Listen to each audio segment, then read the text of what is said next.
Hey, good morning, everybody, and welcome. Welcome to Invisible Condition.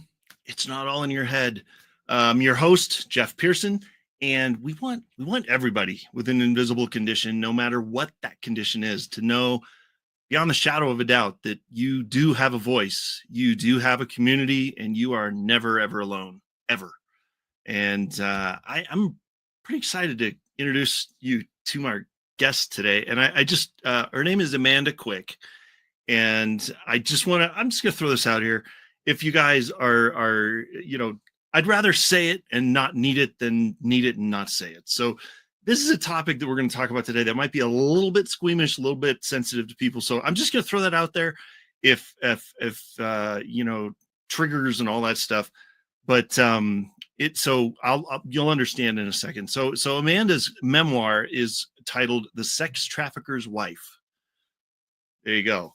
And so right off the bat, we can tell that this is going to be an interesting episode. And so, cause she's got an amazing story. So, but that's not the only part of the story. So she also shares about her personal journey of learning, like who she is and what stories she wanted to write for herself and her 3 kids. And so today we're going to, she's obviously passionate about empowering moms to heal and reclaim their stories through the transformative power of storytelling, which I love. So we're going to hear some stories today. And Amanda is an international bestselling author, TEDx speaker, which I'm super excited about that. That's so cool. That's a stage I would love to be on. So I'm excited. We're going to talk about that, after the show, maybe. And trauma advocate, which is huge. So, let's push the right button. There we go. Welcome to live TV, everybody. Sometimes we push the wrong button. Welcome, Amanda. Thank you so much for being here. Thank you so much for having me. Yeah, absolutely. This is going to be cool. So really the title of your book kind of sets it right off, doesn't it? It does. Yeah, The Sex Trafficker's Wife. There is a story there, and we are definitely going to dive into it. Can you maybe take us back there and start the story off here? So the story starts in 2016. I was a full-time stay-at-home mom. My kids were 1, 4, and 5. The world was my children, right? I'd been home with them. Daycare was not really a thing. A little bit of preschool, play dates, nice. That was my life. And my husband at the time worked very long hours. And, my job was the house and the kids. His was to make money. And we lived kind of parallel lives, except for kids. But I thought this was normal. And one day he doesn't come home from work. And now he works long hours and often didn't answer his phone. That wasn't that unusual. But by the time 2 a.m. and 5 a.m. hit, it was very unusual. It never had happened. And eventually I found him in jail. Oh. He was in jail, arrested for attempted human trafficking with a $250,000 bond. Oh, yikes. Yeah. That's serious. Yeah. I didn't even know what the charge meant, right? Oh. This is so far outside of what? Right. Is his wallet stolen and he's dead somewhere? That's where my brain goes because that's how far-fetched this was. And And so I was, first of all, trying to figure out what was real and what wasn't, what was actually going on. And this was not the person that I knew him to be, right? I knew him to be a father, somebody who worked. I knew we had, some challenges, and he had just gone through loss of a parent and was struggling, but I didn't right?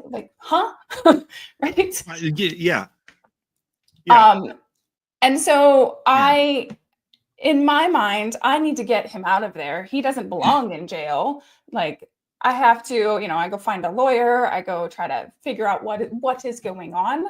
And he had stock in the company he worked for. And so I was even able to transfer money to bail him out because we had access to that. And which not everybody does, but that, I'm on a mission. I've got to go fix this. Do what you got to do. Yeah.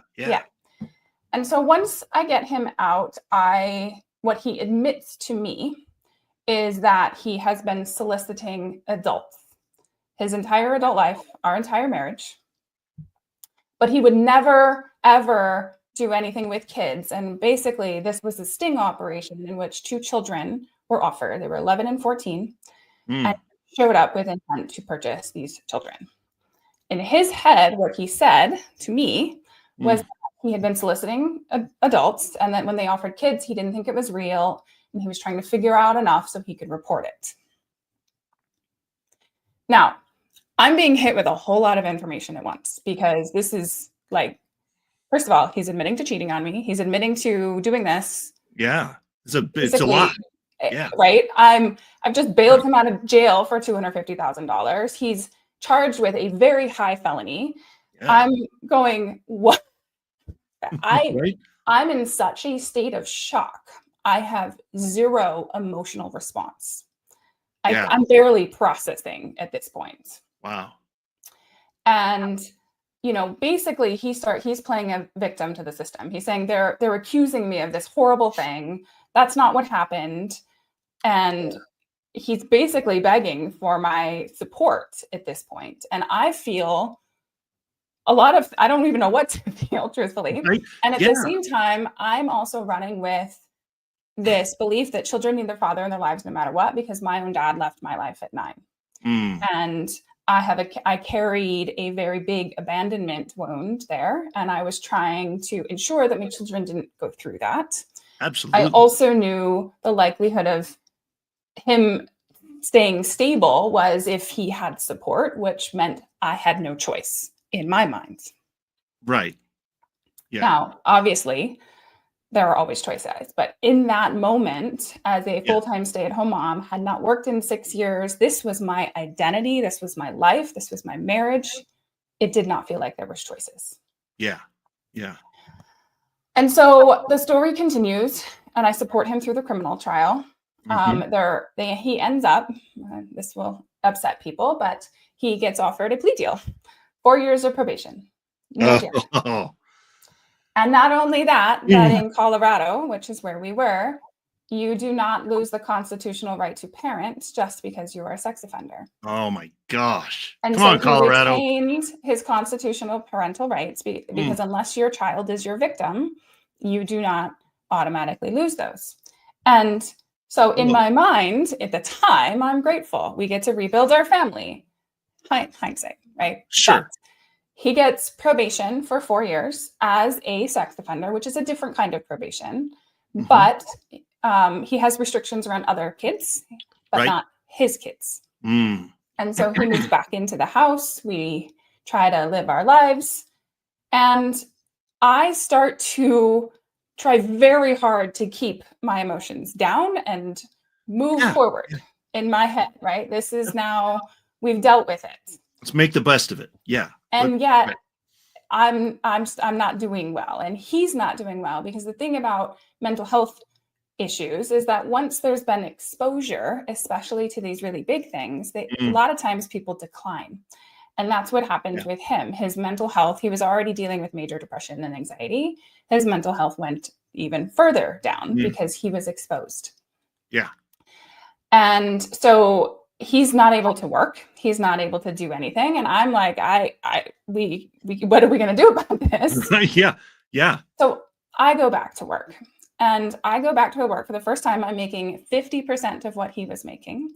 Right. And yet I know, some part of me knows that I can no longer rely on him like this. And that eventually I can work my way up. But right now it's important that I get back into the workforce. Mm-hmm. And the thing about going back to work for me here was this was the first time that he was not in my head. Because the thing about him being on bond meant he wasn't home. And so he was on the phone with me like 24/7. Yeah. He was in my ear. Every thought I had, he was there. I felt so guilty about him not being around the children during that period that I made it my job to keep him connected. I went out of my way to ensure that he was involved in every single thing because of the beliefs I was holding. Okay, just gonna, first of all, yes, I totally identify with that, because yes, of course, everybody knows that a 2-parent mom, dad, that's the ideal. Everybody, Right. You should have the mom and the dad in the house. That's the way to go. So so I could totally understand that. And by the way, I just real quick, and then I want to continue, but I just want to throw this out there to the audience that are listening, because I'm sure that there are probably brains, melting right now with just the beginning of this story. So I'm just going to throw this out there. If anything with Amanda's story resonates with you, or if you have questions, or if any of you is like, whoa, okay, and you recognize something that you want to talk about, just put yes in the comments. If you're watching on YouTube, if you're watching on Facebook, you don't have to get into the, just put yes. That'll make it super anonymous, just, not anonymous, but, just put yes. That's all. You don't have to explain anything. And then Amanda can reach out to you. And by the way, I put your QR code up there. What is that? Is that a good place for people? Yes. Or you can reach out back to them? Yes. Go ahead. What's on that QR code? That's my website, amandaquickhealing.com. There's a contact me page that you absolutely can reach out.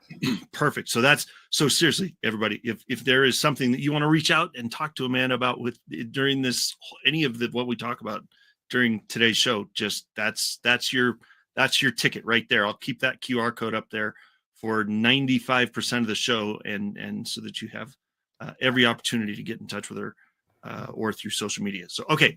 All right. Sorry. Keep no problem. So because of all of the things that I was holding and beliefs, I allowed what actually turned into a trauma bond, because the only person who was safe for me to speak to at the time was my husband, because I shut out the world. I mean, this was in the newspapers. People were calling people, right? I disconnected social media. I didn't want to be tagged. And the only person who I could actually talk to and process was my husband. He was in victim, which triggered all of my savior stuff, right? So it actually brought us closer for a period of time. But going back to work. During that period of time, it probably felt pretty good to be, we're getting closer. We're getting, this is our rock bottom. We're going to rise together better, right? All of those things. And the thing about a trauma bond is it is incredibly intense, and it is very hard the cognitive dissonance inside of it is almost impossible to get out of while you're attached. Well, in the tunnel vision, right? Yeah, that's what I mean. The cognitive dissonance, where this is who you are. This is the reality you hold. This is the only thing that is true. And you're doing so to survive. Yes. Right? You're doing so because this is the only way you can be okay in this situation. Yeah. Okay. And so going back to work starts to break this a little bit. Mm-hmm. It starts to break this. And all of a sudden I'm living 2 lives, because it feels good to no longer just be a mom and a wife and to not have that as part of my identity anymore. Yep. But I am so terrified for my work life for them to know who my husband is and what's happened. Right. So I'm like living this 2-world experience.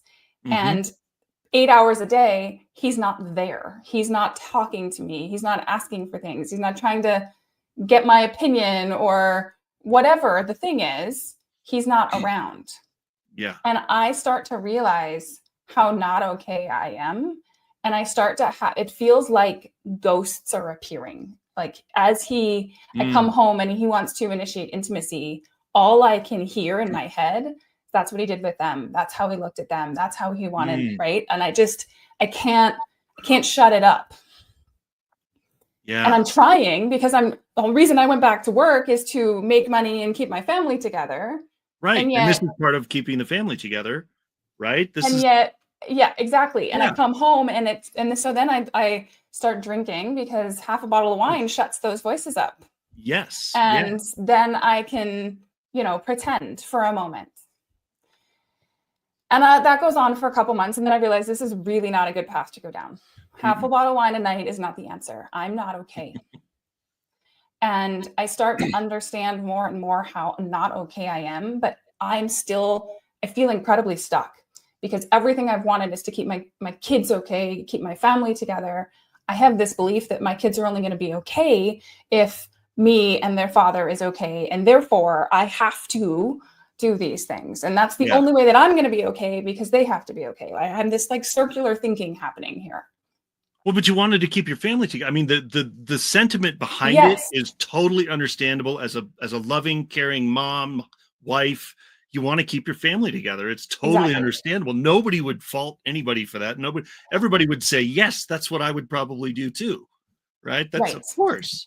Right. So we build, right. So we kind of like filter information when we do this. And so the things that we're okay to accept. And then the things, we're not looking at that. And that's kind of what I was doing with this whole situation. I was filtering it out to fit a narrative that meant we were going to be okay and we could heal and recover and yada, whatever.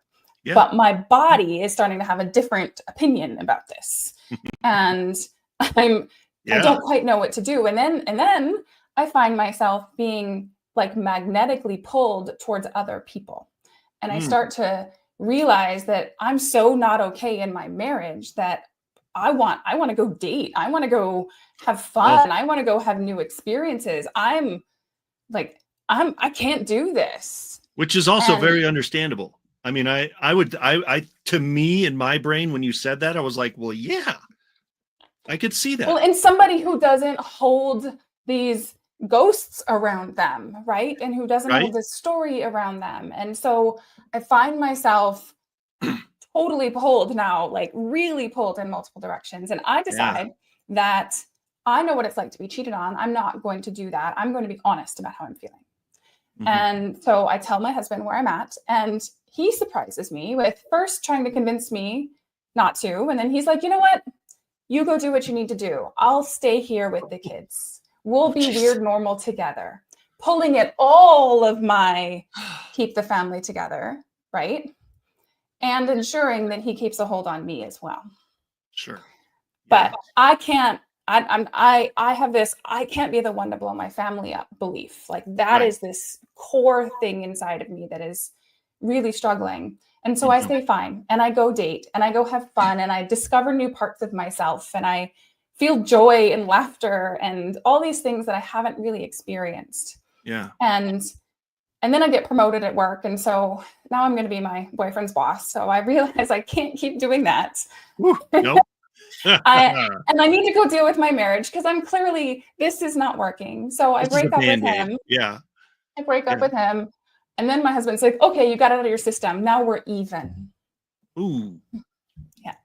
And so his favorite thing to do was what's called false equivalence, where anything that I did or even perceived that I did wrong made us equal. So he would pull at all of my insecurities to ensure that he always had one leg up on me, right? Well, and not to mention, if you even go an inch over that line, he feels like he can go do something now. 100%. Then you'll be even again.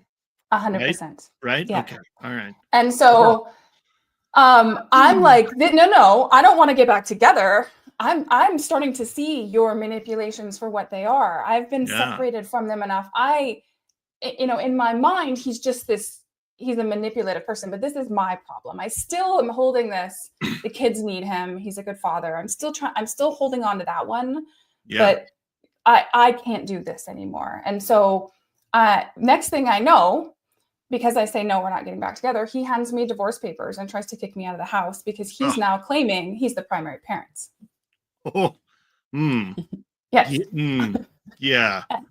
And I probably had not been as mad at him about anything else, except this made me see red because this was now impacting my kids and the family and the thing that I held most dear. And I was so infuriated. And eventually we went to court and we had a temporary orders hearing, and it didn't work. He couldn't kick me out. He had to move. Sure. But we ended up with this custody arrangement temporarily that was 4 times a week back and forth, which is a lot. Oh my gosh, that is a lot. That's But I'm like, he's out of my house. He's out of my house. He's out of my space. Step one is forward. Yeah. Step one. Yep. Right. And so then we start what ends up being an 18-month-long, $75,000 custody fight. And through this whole 18 months, kids are going back and forth.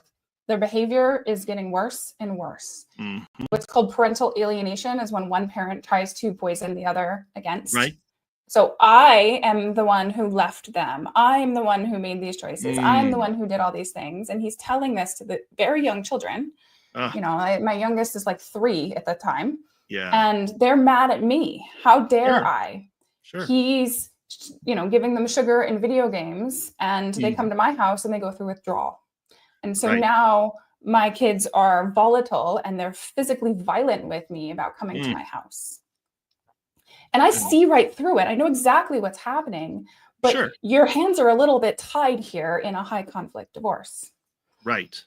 Yeah. And so we get evaluations involved. We try to hire, court-appointed professionals to help determine these things. I have the lawyers. I have all these people. And yet the statutes say, because of the constitutional right to parent, his previous arrest is irrelevant because their kids are not his victims.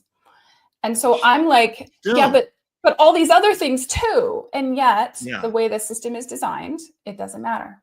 And this is still in Colorado. This is in Colorado. Yes. In Colorado still. Okay. This is in Colorado. And generally most states in the US, 50-50 is the default. Pretty much, period. And so the next thing that happens, now you thought the arrest was shocking and you thought all these other, this was the rock bottom for me. And this is what changed everything. Yeah. Because not only were my kids being alienated, but all of a sudden my middle son started exhibiting sexual grooming behavior. He started coming on to me in situations where what is happening? Stop. He started telling me about games that him and his father were playing that made the hairs on the back of my, neck stand up. Yeah. And he did so innocently. And he did so with a hey, guess what? Matter of fact. Yeah. Yeah. Oh. And everything in me went, there's more going on here. There's more going on. And of course, in this moment, I'm finally able to wait. This was a man who was arrested for trying to purchase an 11 and 14-year-old. This was the man who did all of these things. And you didn't actually want to see that then. Yeah. But now this man is alone with your 3 children. And if I were to take them and go, I would be charged with kidnapping. You would, because of the custody and all the, Correct. Right. Correct. And so this is my rock bottom. I've hired everybody. I'm doing all these things, all of this. And the reality is I know that I put us in this situation by bailing him out, by staying, by allowing him back into the home.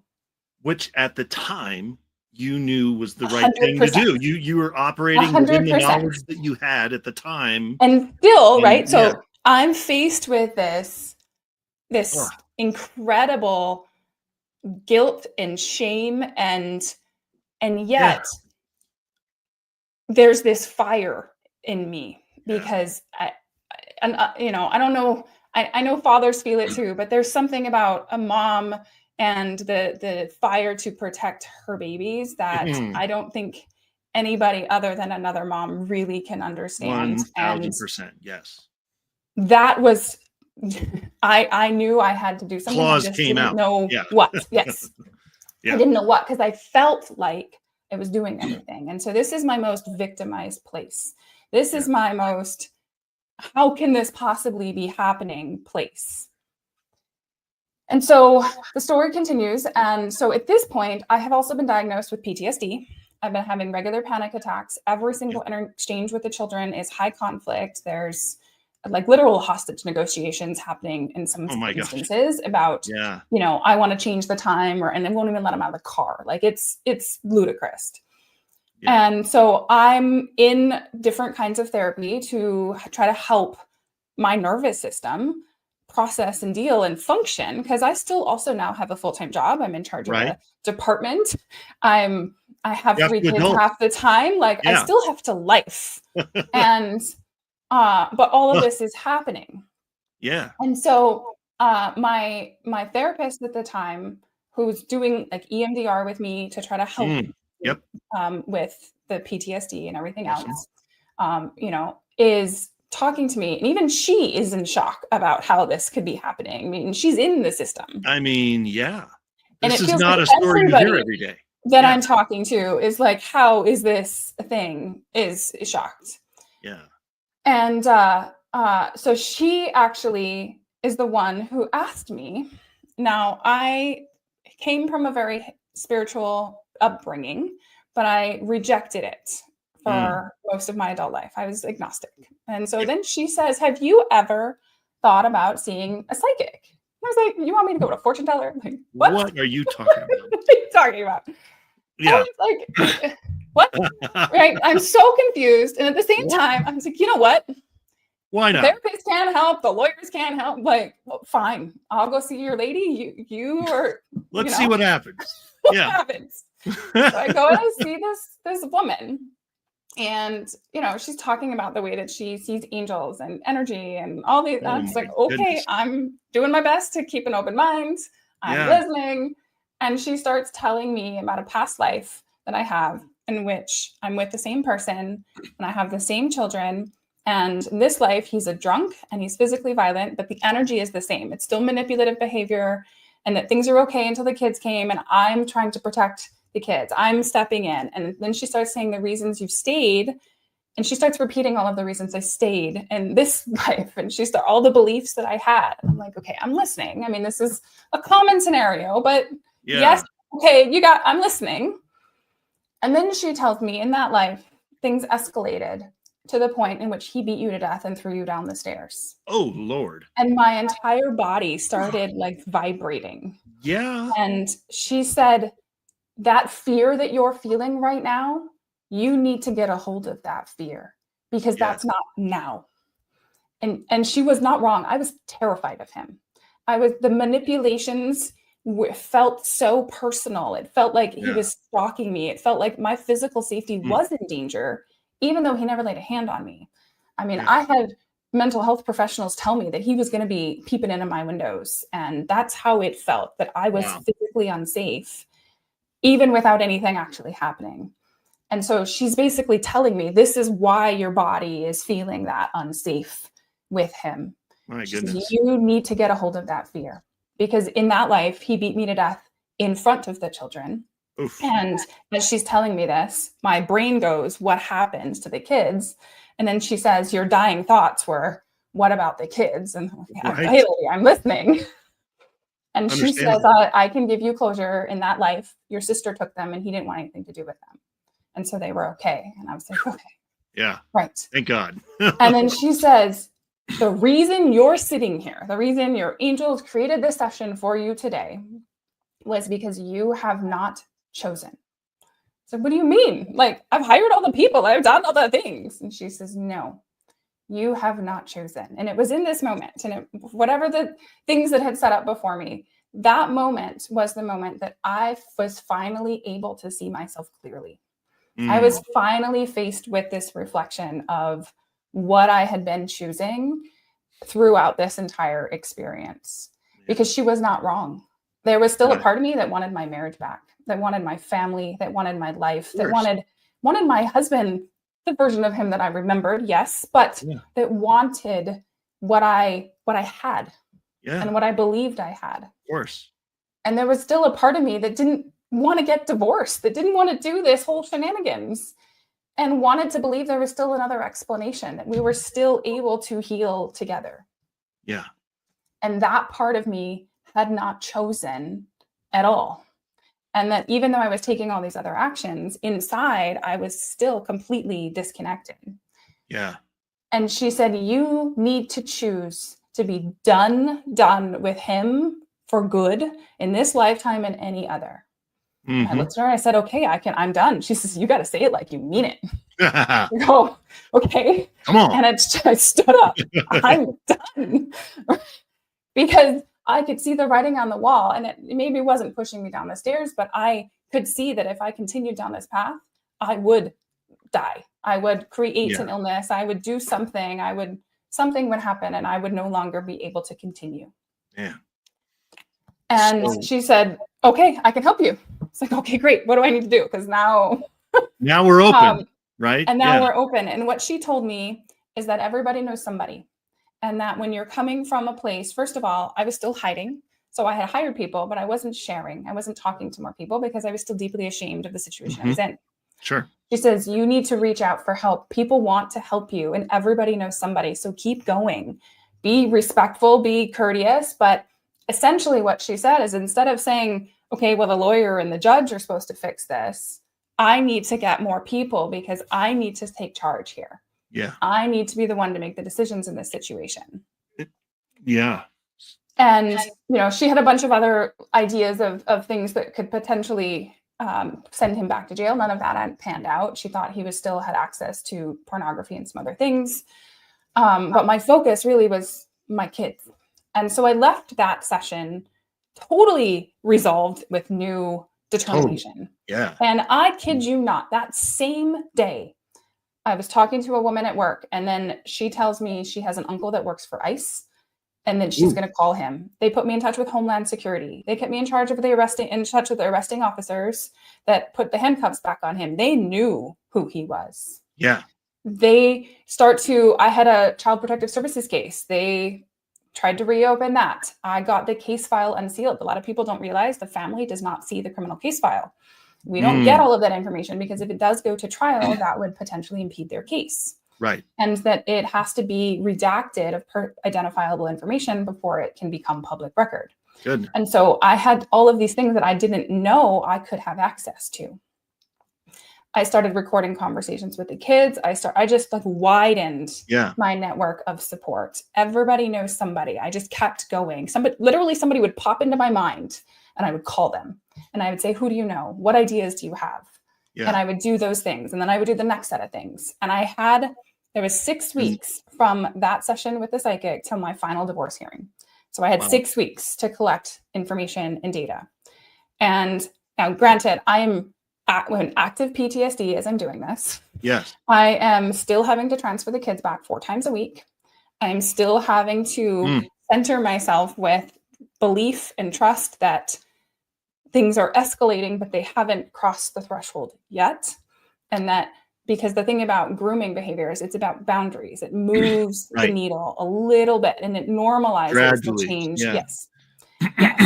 And that generally, especially when it's a trusted person, which the majority, unfortunately, sexual cases like this is that they normalize inappropriate behavior little by little. Yeah, yeah.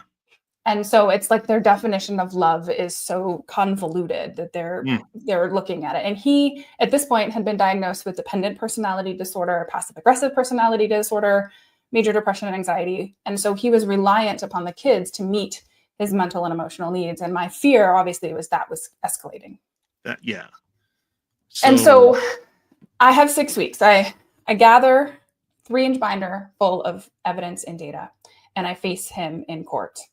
And this was really a performance in a lot of ways because so many things had to come through me that could not come through others about what the kids had said, my state of mind, that I was not punitive, punishing him for divorcing me, but that I was trying to protect my kids. So, yeah. Wow. Oh my gosh. Okay. I'm sorry. My head's like exploding right now. And I'm sure you are too. I mean, this is a lot. I have to, but okay. I'm going to, can we, let's go to, I feel like this is a good spot to break real quick. Okay. We're going to go to a break. And then on the other side of the break, we're going to hear about the rest of that court case. And then the best part is you figuring out how to being able to write your own story and come out on the other side of this, because that's the triumph that I'm excited for people to hear. So So we're going to do that on the other side of this break. So nobody go anywhere. You should be glued to your chair right now, but stick around and we will see you in literally just a couple minutes. See you soon.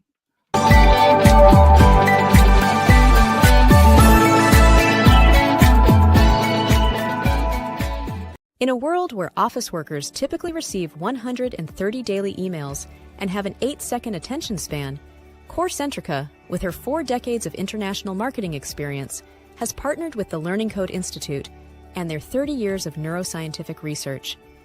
Together, we are crafting unique messaging strategies that resonate, connect, and ultimately convert our target audiences. CoreCentrica, where award-winning creativity and disruptive neuroscience come together.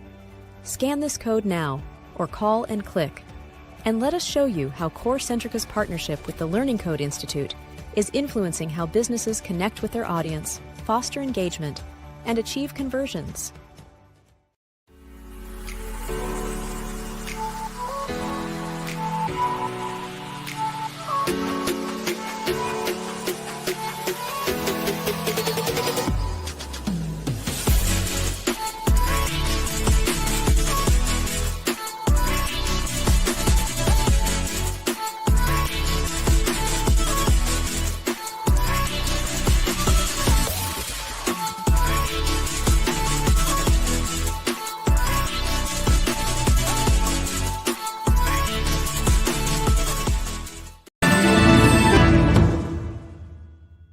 Hey, how you doing? My name is Greg Russell. I'm the host of TechnologyTuesday.com. You can find us on the Conscious Business TV network every Tuesday at 2 p.m. Eastern Standard Time for the latest resources to help you make more money in your business. Join us on E360 TV. Come on.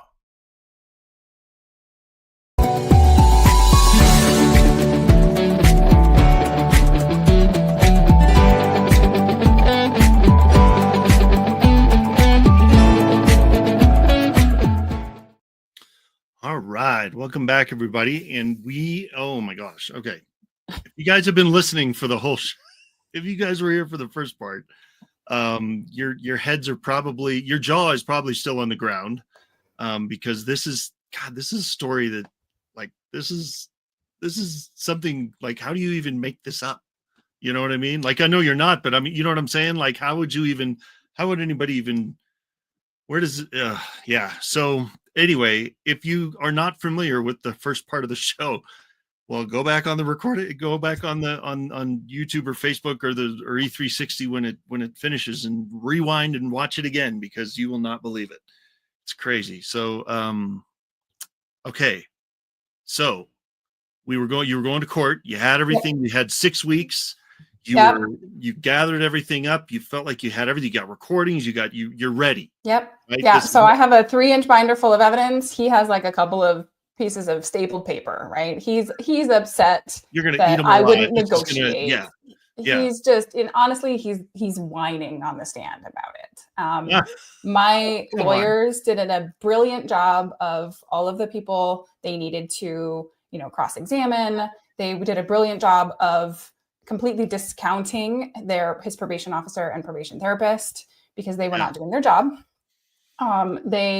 They did an amazing job doing their part, and then it was my turn for the stand. So this was the first time that I truly faced him and spoke my truth in front of him. Awesome. And so I had to face, my abuser and my children's abuser, and be the protective parent that I needed to be. And I was very clear. I know I had a very set amount of time, but this was a very important thing to do. And the judge was truly appalled at some of the things that came through. She immediately ordered him to stop sleeping with the children, to stop doing certain things, but she wanted a couple of days, which is fairly standard to go through everything. And the order came through a couple of days later, which was the day before my 33rd birthday. And the order basically immediately removed all overnights and gave him just a couple of afternoons a week. And he had 6 weeks. He had another 6 weeks to put in a large list of things in place, like new therapists, new disclosures, all of the things he had been avoiding every single court recommendation prior to this, because again, major personality disorder. Were those visits supervised or no? No, those first visits were not. However, the order said that if he did not comply, if he did comply with the order that had these protections, which I believed was the judge's intention, then he could have some time. If he did not do those things, then he would go to supervised visitation. She put the ball back in his court to choose. Okay. And so, this was in a lot of ways, this is a way that they get around the statute of 50-50 is by making recommendations. And then the parent who does not do is making their own decisions. Right. Yeah. And so I honestly felt relief at this point. My lawyer was a little worried about me because I knew that it was only a matter of time. Now, what I did not know, our divorce was finalized March 3rd of 2020. Y'all know what happened 2 weeks later. Right. The world shut down. Everything And so shut down. everything shut down, which, not that I think he would have done it anyway, but it also made a lot of the other things more challenging. And so those 6 Right. weeks came by, and not only he did not a single thing on the list, and he even canceled his last afternoon visit with them. The last time we heard from him was April of 2020. And it has been now 4.5 years of not a single email, call, text message, Wow. support payment, nothing. It was Okay. over. Just poof. Just gone. He's who That's knows it. where he is. He gave up. Yeah. But he's out there. He's not in He prison. is. He's out there Correct. somewhere. But Correct. okay. And so, and not to ask a dumb question, but please tell me you're not in Colorado anymore. Like that's where you No. were. So I left the state a Okay. year later. I filed a petition to leave the state because Yeah, I see ya. knew that I needed to get the hell out of there. The Yeah. pandemic ordered us some protection because everybody was home. Nobody was going anywhere. Mm-hmm. But my PTSD was still triggered by even driving around because it was a Oh, small yeah. town. I didn't want to Yeah. run into anybody at the grocery store. I was still, I was just driving around gripping, like, who am I going to run into? Right. So I was Right. still experiencing a lot of those trauma responses. Yes. And I also knew the pandemic afforded us healing. The kids were home. I was home. It was a reset for us in Yeah. a really positive way, which I know was not everybody's experience. But for me, it was a positive thing for us to have to be home together. Yes. And so, a year passed and I filed a petition to leave the state, which he did not even respond to. And so we were allowed with no issues, and we left the state in 2021. Yeah. Good. I'm serious. Like really. That was a smart thing to do. Yeah. Yes. Especially if he had no contact with you and he doesn't know. So he doesn't know anything at this point because he doesn't know where you are or what's going on because it was his choice though. Correct. It was his choice. And I really have a lot of gratitude for that because I can actually say to my children, he made the choices knowing the consequences. He made the choices. Well, he made the choices early on, knowing the consequences. He made all of the some choices. level. All of it, yeah. But especially this one. This one Correct. was probably the biggest gift you got from him in some ways. Absolutely. And I even acknowledge it in my memoir that I actually thank him for that final gift of peace. And that memoir is that The Sex Trafficker's Wife. That's the memoir. Yeah. And that's on your website as well. Correct. Yes. Okay. Yeah. So, yes. So there's a lot more that I didn't share here because we would be on here for hours if I did. But I wrote it all out. So the calling in me to share my story after was so loud because I knew that I succeeded at a seemingly impossible situation and that the vast majority of people share custody with their abusers and their children's abusers. And that fact still to this day pisses me off because it wasn't the money that saved me, but money afforded me the ability to start the fight. And then I needed to get into the right state of mind to actually succeed at this. And I knew that there were so many lessons in that story that needed sharing. And so I started writing my book in 2021, and it took me 2 years, not 2 years of writing, 2 years of setting it down for months at a time because of the emotional processing. Of course. And reliving that story in detail was challenging, but it was also very, very cathartic. And I got to re-experience from the other side everything that I went through and feel the suppressed things that were still there so that I could move them. Well, so you can, when you relive it that one last time and can kind of nullify it almost, right? And just be like, okay, I'm done with It that. doesn't have a hold on me anymore because Right. I can see Yes. how it fits into the bigger picture now. Yeah. Yeah. Yeah, And every time you exactly. do that with another instance, with another Right. circumstance, with another event, it just, so Exactly. that book was like another It was piece of your healing, It really. was a big piece of my healing. I mean, I Yeah. also jumped into learning, of course, now my spirituality is wide open and I need to learn everything about all of this. I'm like, okay, I'm a believer. I need to understand. Yeah. But I started to see the connections between the physical, mental, and emotional and spiritual bodies in the way Hmm. that how these traumas turn into physical illnesses and autoimmune conditions and all of these other pieces. And I Oh can man. see these connections and I'm really called to understand. I mean, I'm a puzzles person. I'm this like human puzzle of experience Right. is something that is so, it's fascinating to me. It's my favorite puzzle. And understanding how our stories shape these experiences. And it's not even just the experience we walk through, but it's the story we tell ourselves as we're Mm. walking through it. And so, Yep. then I was called to deliver a TEDx talk called The Healing Power of Storytelling, in which I'm changing the story as I go through it. And I changed my story from being a victim to this is happening to, okay, no, I'm taking back my power. This system is working for me. It's not saving me. I'm saving me. And you're all Yeah. helping me. Yes. Right. And that shift is what got me out of this situation, created an outcome that honestly, even I was shocked that he just poof like that. Right.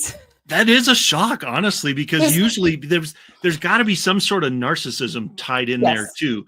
And usually somebody with any inkling of narcissism in their system, in their body, doesn't want to let that go.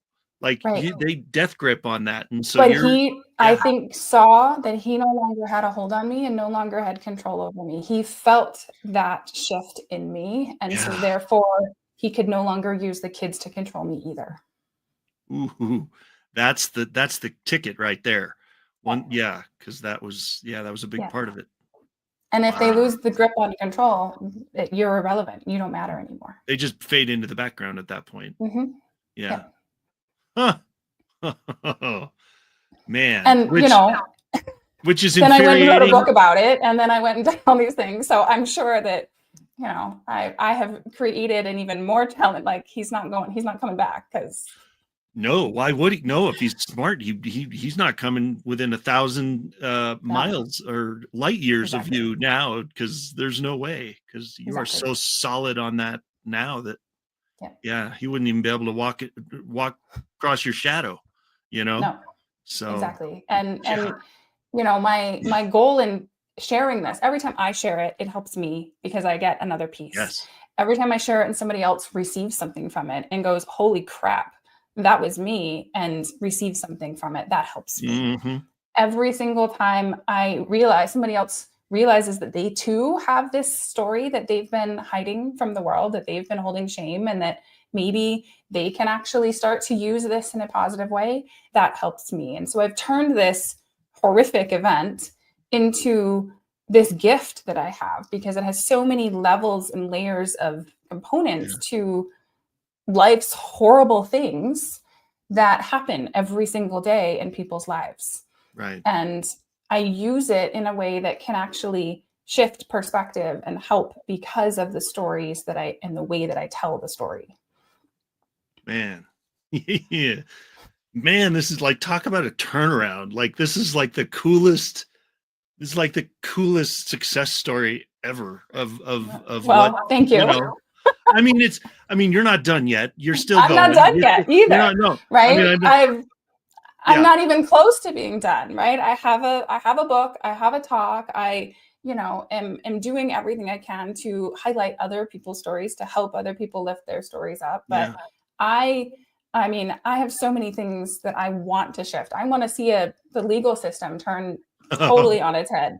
Right. I want so many different things to no longer have this power over people and to actually enable people in a positive way. I want a world where people actually feel safe in their bodies, because if people understood the connections to their childhood traumas in their, conditions, whether they're visible or invisible, so much would shift, and we would stop managing symptoms in the medical system and start to go in the root causes. Like, there's so many layers to these things that I want to do. Oh man, you know what? That just that just totally, I'm going to write that down. I just thought of 2 names that I have to introduce you to now. Okay. Based on Perfect. you telling me that, I'm like, oh my gosh, who she needs to meet. Just that phrase right there was like, there we go. So yeah, there's so many levels oh, of all of so these many. things because, right, my childhood experiences informed the traumatic experiences that I lived and I co-created in a lot of ways. And I can acknowledge that now.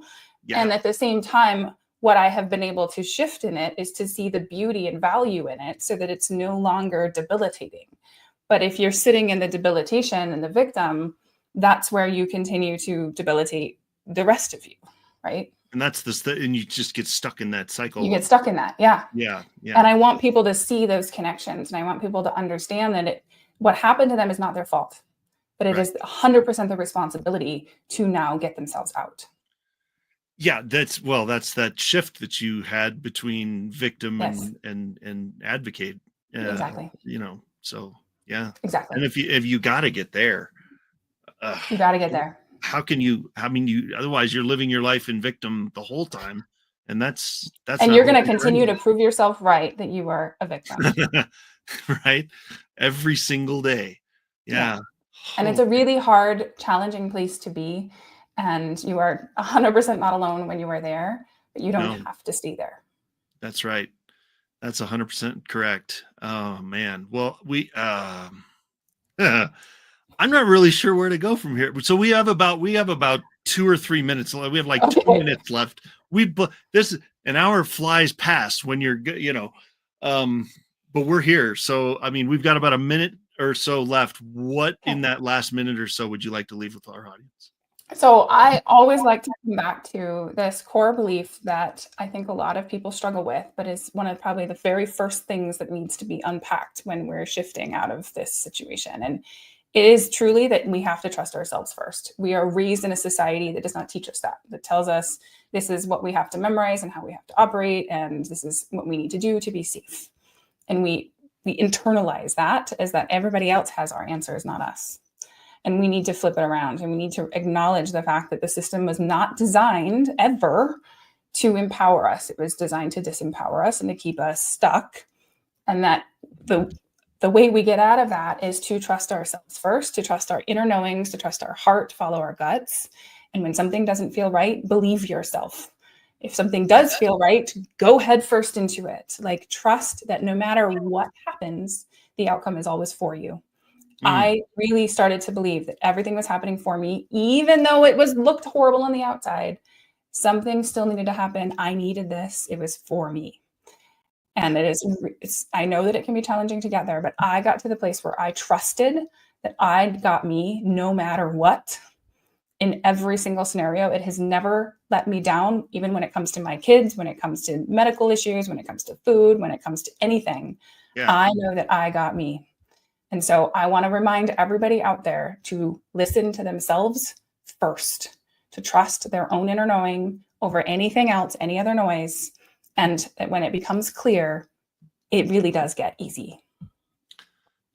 Yeah, because you can operate then. You know what to do then, once oh man.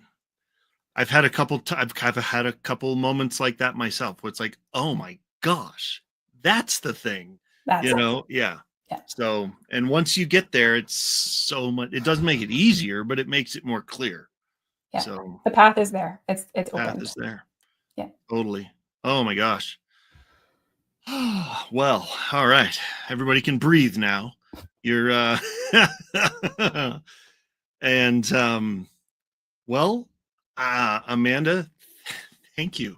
Thank you so much for being here. And thank you so much for being so incredibly real and vulnerable and telling your story and getting it to the masses, because it is a huge story and there's so many layers that need to get out there. So thank you. Absolutely. Thank you so much for having me.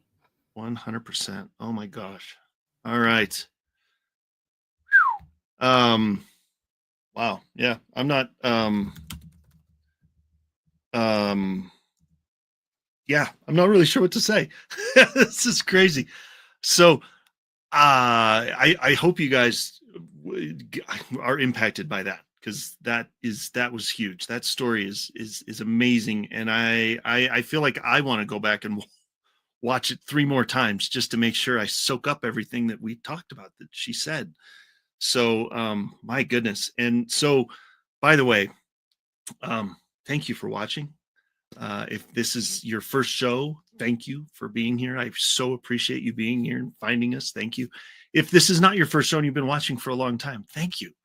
We appreciate you as well. And all the things, like, follow, subscribe, share. If you're watching on social media, you guys know what to do. It's 2024, man. Like, subscribe, share, subscribe to the YouTube channel so it reminds you when the next episode is on, and all the things.